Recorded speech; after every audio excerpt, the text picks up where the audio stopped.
On August 1, 1976, Niki Lauda warned everyone not to race. He stood in front of 24 other drivers and begged them to boycott the German Grand Prix. The track was a death trap with almost no safety equipment. But the vote was 24-1 against him. They called him scared and laughed at his fears. Just hours later, Lauda was trapped inside a burning Ferrari for 55 seconds. His helmet came loose, his face was exposed to the flames. 4 drivers risked their lives to pull him out. What happened next shocked the world even more than the crash itself. Niki Lauda was born on February 22, 1949, in Vienna. His family was wealthy and ran a paper business, and they expected him to follow that path. But Niki was drawn to something louder and faster. At 18, he secretly took out a loan with his grandmother's help and bought a red Mini Cooper. He started racing in the hills of Austria under a fake name so his father wouldn't find out. In December 1967, he crashed into a guardrail during one of the races. That crash didn't just break the headlamp, it exposed his secret. The insurance report got back to his grandfather, Hans Lauda, who was furious. Hans warned Niki that if he kept racing, he would be cut out of the family fortune.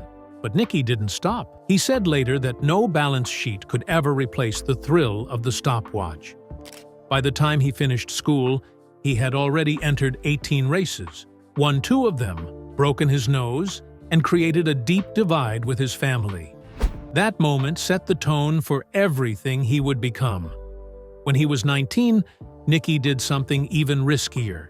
He walked into a bank in Vienna and used his life insurance policy to get a huge loan worth about $525,000 in today's money.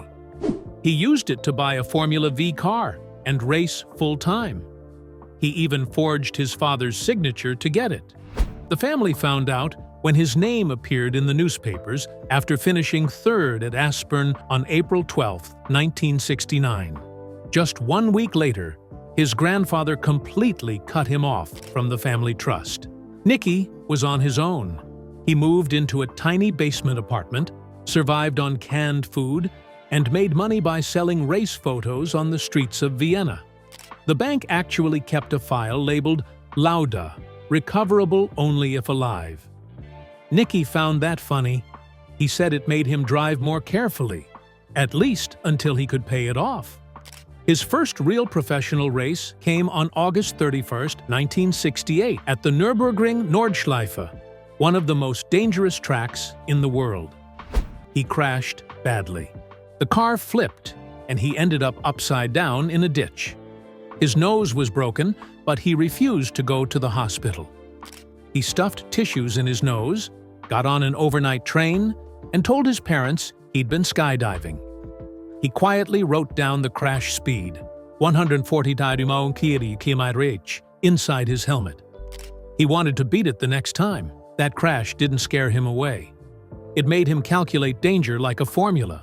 He once said, "If danger saves you time, you just decide what a second is worth." In 1970, he found another way into racing. He took out another loan and joined the British Formula 3 team called McNamara. During a practice run on May 18th, another driver blocked him. Niki was so angry, he purposely hit the other car at 160 km/h. Both of them crashed. Officials wanted to ban him, but Niki showed film footage proving the other driver moved twice while braking. The ban disappeared. People started calling him the computer because he stayed so calm and always used facts to defend himself. Even team boss Bernie Ecclestone joked that Niki would crash into his own mother if it meant saving time. Marlboro took notice and gave him a $5,000 sponsorship, enough to pay off half of his debt. His reputation as a cold, precise racer was now real. In April 1976, his personal life shocked everyone. He met a young Chilean-Austrian model named Marlene Knaus at a dinner party. They talked for hours, skipped dessert, and decided to get married just 8 days later on April 13th. They told no one. No family, no press. His grandfather only found out when he read it in the newspaper. After the wedding, instead of a traditional honeymoon, Niki went straight back to the Nürburgring to test for the upcoming Grand Prix. He completed 180 laps preparing for a race that would nearly kill him. Back in 1971, Niki had gone to another bank and secured a huge loan, this time about $225,000 in today's money. He used it to buy a Formula 2 seat with March Engineering. Despite having no wins and barely any results, he told team boss Max Mosley he wanted to drive in Formula 1 immediately. He argued that racing in Austria's Grand Prix would bring in sponsors. Max gave him a chance, and on August 15, 1971, Niki made his F1 debut at the Österreichring. He qualified 21st and dropped out after 20 laps due to suspension failure. He didn't win anything, but he gained F1 experience that money couldn't usually buy. The next year, 1972, was tough. He finished last in many races. But behind the scenes, he was breaking into the team's garage at night to study the car's telemetry data. He noticed the car had weight problems and aerodynamic issues above 235 km/h. When he pointed it out, the engineers brushed him off. In one meeting, he got so angry he slammed the data on the table and called the car dangerously stupid. The team quietly switched back to the older car model.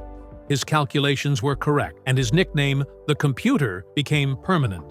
In 1973, he made a bold move again. He signed with BRM, but the only way to do it was by taking out another massive loan backed by his life insurance and future salary. Soon, he noticed something shady. The sponsor money from Marlboro and Shell wasn't being used properly.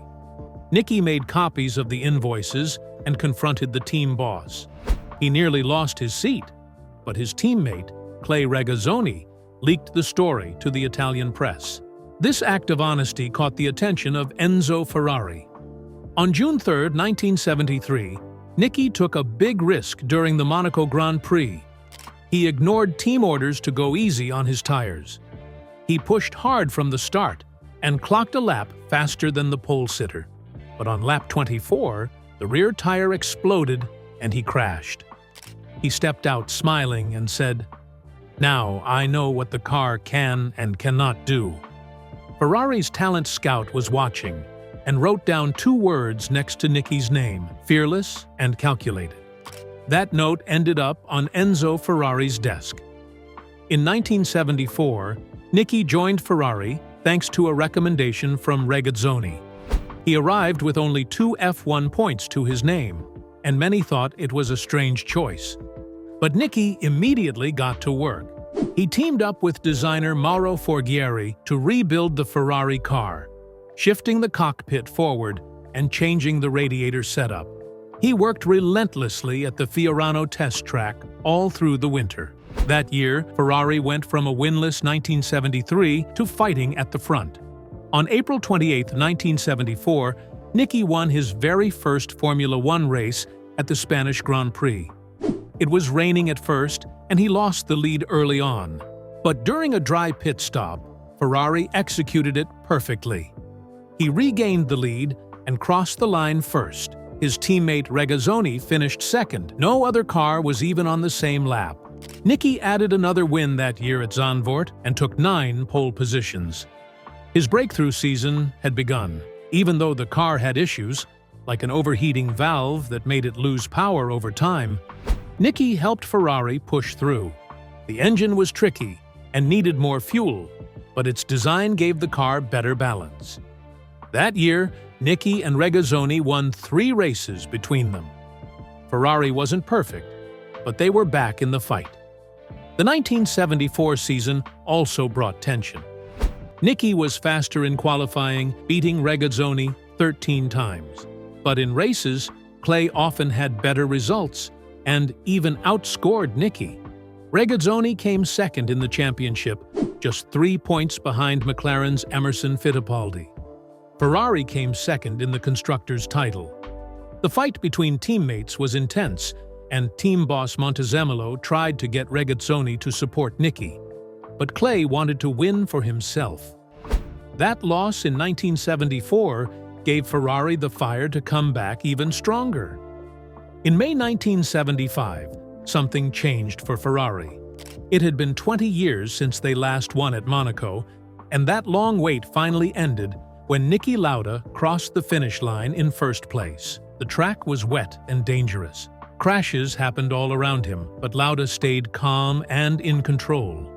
He had taken pole position with a huge lead and didn't panic even when he had to pit to switch tires as the track dried. He kept pushing and finished just under 3 seconds ahead of Emerson Fittipaldi. The race was cut short after 75 laps because of the time limit, but Lauda had already made his mark.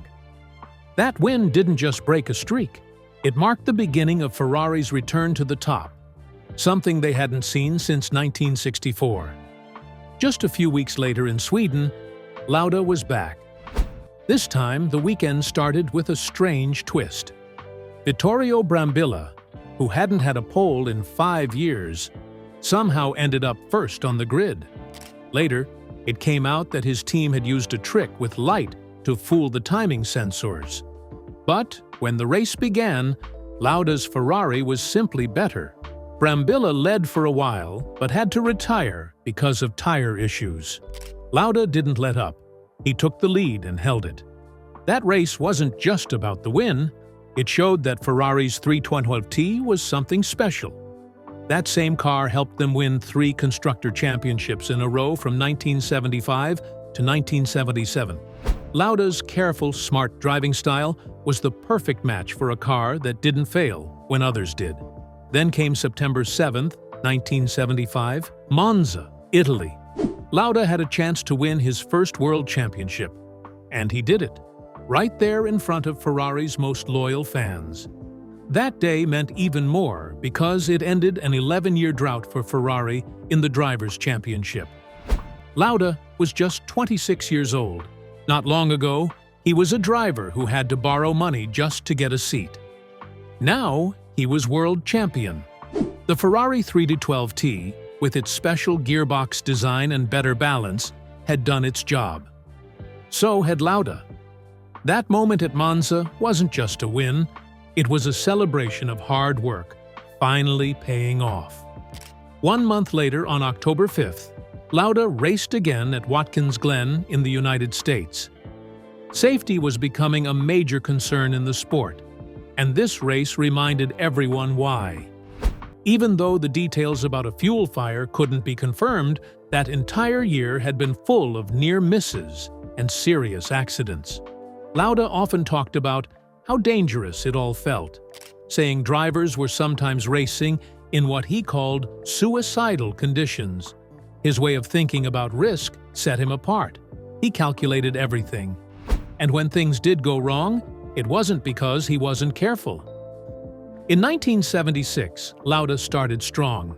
He won in Brazil on March 7th and in South Africa on March 13th. But just before the season started, trouble hit. During testing in February, Ferrari's new engine kept failing.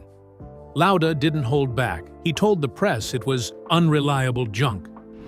That made Enzo Ferrari furious. Some in the team even talked about replacing Lauda. But the engine had broken down 3 times in 2 days. Lauda's honesty almost cost him his seat, but in the end, Ferrari kept him. Then came March 28th at Long Beach. Lauda was driving fast, maybe too fast.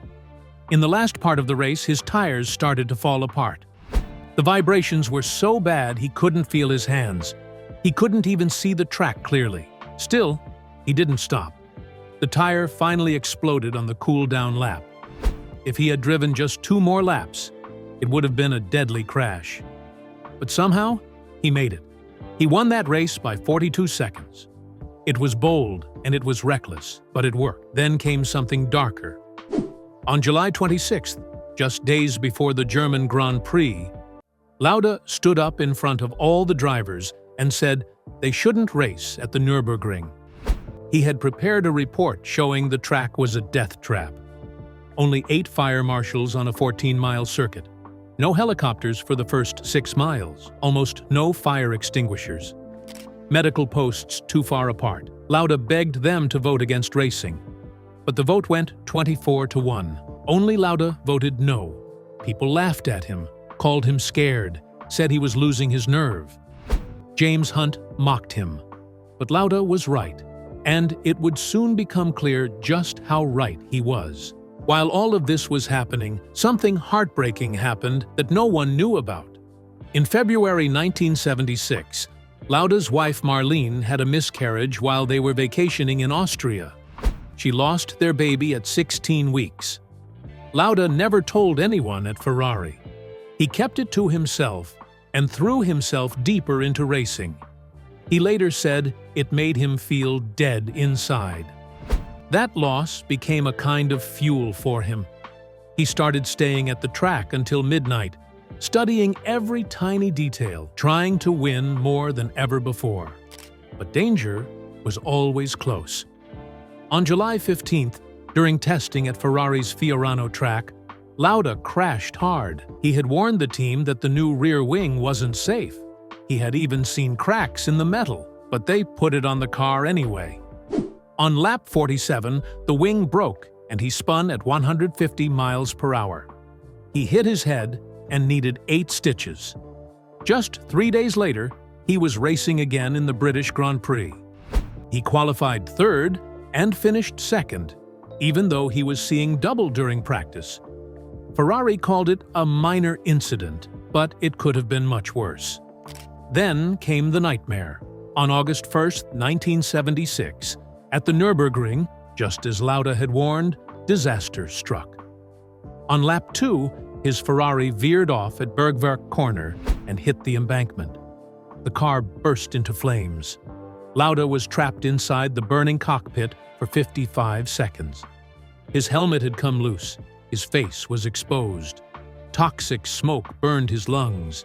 He was awake the entire time, trying to escape as fire melted his skin. He almost died in front of the entire world. 4 brave drivers didn't think twice.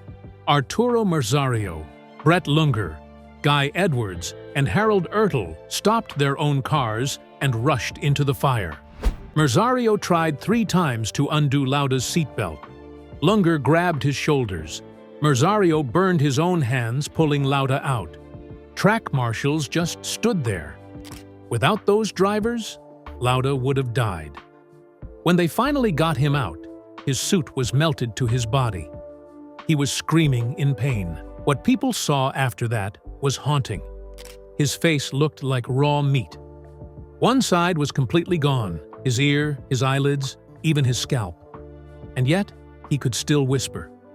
Witnesses heard him say, "Tell Marlene I love her." Then he started to fade. At the hospital, doctors said he had only hours to live. They called a priest to give him last rites. But Lauda refused to die. His lungs were filled with poison. They had to vacuum out the fluid constantly. It was so painful that most people would have begged them to stop. Lauda didn't. He told them to keep going, again and again. He also refused all painkillers. The nurses said changing his bandages felt like pulling wet paper off raw skin. It was pure agony, but Lauda wanted his mind to stay clear. He believed that if he numbed the pain, he might not be sharp enough to race again. So he stayed fully awake through every cleaning, every skin graft, every scream that never came out. The nurses begged him to take morphine. He said no. He wanted to stay in control, even if it meant suffering like no one else. That decision became part of Formula One legend. His wife Marlene fainted the first time she saw him in the hospital. His face was unrecognizable. He looked like someone who had come out of a war. The man she had married was now hiding behind scars and bandages. Lauda later said there were nights he wished he hadn't survived. He thought about ending it all. But instead of giving up, he turned his pain into anger. And that anger was aimed at Ferrari. He blamed them for poor safety in the car. That rage gave him something to hold on to when everything else was falling apart. But his marriage began to suffer. Marlene couldn't see the man she once knew. The fire had burned more than his skin. Just 33 days after the crash, while still bleeding and vomiting from pain, Lauda climbed into a Ferrari and drove it in secret. It happened on September 3, 1976. His face was wrapped in bandages. His hands barely worked. But he drove lap after lap. Some mechanics said it looked like a ghost behind the wheel. He was bleeding onto the seat, but he didn't stop. He didn't want the press to see him like that. If anyone found out, his career might be over. So he kept it hidden, knowing exactly what was at stake. Only 42 days after the crash, on September 12, 1976, Lauda shocked everyone by returning to race at Monza. People couldn't believe it. His wounds were still fresh. Blood soaked through his balaclava. His helmet had to be specially made just to reduce the pain. He finished fourth. But inside, he was terrified. He later admitted he was stiff with fear the entire weekend. Even Enzo Ferrari hadn't expected him to come back so soon. Ferrari had already replaced him with another driver, but Lauda showed up anyway. While Lauda was fighting through pain, James Hunt was living a very different life. Hunt was partying, drinking, chasing women. Lauda thought Hunt was trying to break him mentally. Rumors were being spread that Lauda had lost his courage, that he'd never be the same. Lauda became obsessed with proving them wrong. The media loved Hunt's wild side. Lauda was quiet and serious. The rivalry was no longer just on the track. It was in their minds. And yet, even with all the pressure, both men still said they were friends. They had once raced together in Formula 3, traveling like nomads across Europe. But now, every race felt like war. In Canada, Lauda won the Grand Prix. But it came at a huge price. His hands still shook from the crash, and that made gear shifting hard. Even worse were the panic attacks. During the race, he sometimes saw flames in his mind. He thought the car was on fire again. After the race, he shocked reporters by saying he had to fight through the fear lap after lap. He was still dreaming of the crash. Every victory came with a heavy cost. After Canada, he seriously thought about quitting. At home, he was pulling away from his family. His marriage was cracking. He barely spoke. He couldn't sleep. He didn't know who he was anymore. Then came the final race of the 1976 season, the Japanese Grand Prix. Rain poured down so hard it was like driving through a waterfall. Lauda couldn't see. His damaged tear ducts made it worse. After just 2 laps, he pulled into the pits and got out of the car. He refused to race. James Hunt went on to finish third and won the title by just 1 point, 69-68. Ferrari was furious. They accused Lauda of being a coward. Newspapers in Italy called it the biggest act of fear in sports history. But Lauda didn't care. He said racing that day would have been suicide. He chose life over the title. His marriage almost ended that year. Marlene couldn't deal with the changes in him. He spent days locked in dark rooms, haunted by flashbacks. He became obsessed with fire safety, installing smoke alarms everywhere. He refused to cook on gas. He couldn't sleep. He screamed in the night. By the end of 1976, Marlene left with their children. Lauda later admitted that the crash didn't just nearly kill him, it nearly destroyed his entire world. In 1977, Lauda won his second championship with Ferrari, but the relationship with Enzo Ferrari had broken beyond repair. On September 11th, Ferrari won the Constructors' Championship. Just 4 days later, on September 15th, they split with Lauda. He left the team before the last 2 races. And by September 27th, Ferrari announced a young Canadian driver named Gilles Villeneuve as his replacement. Lauda walked away saying, "Let's see where I am in 2 years, and where Ferrari is." It was the end of a famous chapter. In 1978, he joined Brabham under Bernie Ecclestone. But the cars weren't good. He only won 2 races. In 1979, he quit in the middle of the season and said, "I've had enough driving around in circles." He turned to his airline, Lauda Air, which he had started that same year. It grew fast. But in 1991, tragedy hit. Lauda Air Flight 004 crashed in Thailand, killing 213 passengers and 10 crew members. Lauda went to the crash site himself. He tested the flight scenario 15 times in a simulator. He showed that the crash couldn't have been avoided. Boeing eventually accepted responsibility.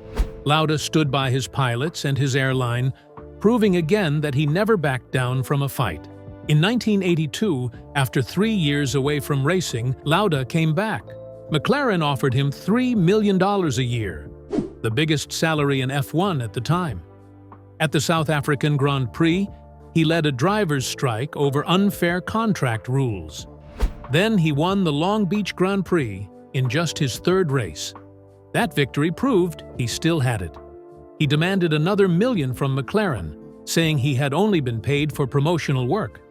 That comeback laid the path for his final championship. In 1984, Lauda won his 3rd world title. He beat his teammate Alain Prost by just half a point, 72 to 71.5. It was the closest title race in F1 history. Lauda said he hated Prost at first. Prost was young, fast, and smart. Lauda knew he was his biggest threat. But Lauda used strategy and consistency. At Monaco, both struggled with car problems, but Lauda's racecraft got him through. That season was all mind games and pressure. But Lauda came out on top. He turned his burns into something powerful. He always wore a red cap after 1976 to cover the scars. That cap became worth a fortune. Companies paid over $1 million just to put their logo on it. First, it was Parmalat, then Viessmann, then Oerlikon. In 2011, he said the small front space on the cap was earning $1.2 million a year. The cap became more than just a cover. It was a brand. It was survival turned into business. In 2012, Lauda helped Mercedes sign Lewis Hamilton. That decision changed the team's future, but Lauda's past was catching up. The fire he had survived in 1976 had poisoned his lungs. He had 2 kidney transplants, one in 1997 and another in 2005. Then in 2018, he got the flu while on holiday in Ibiza. It turned into a lung infection.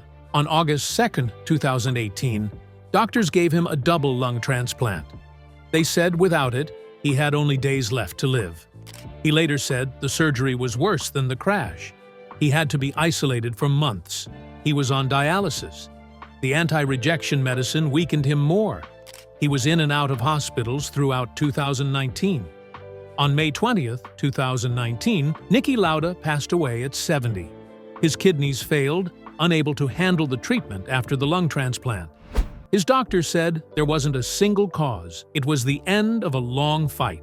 A fight that began in 1976 and never really stopped.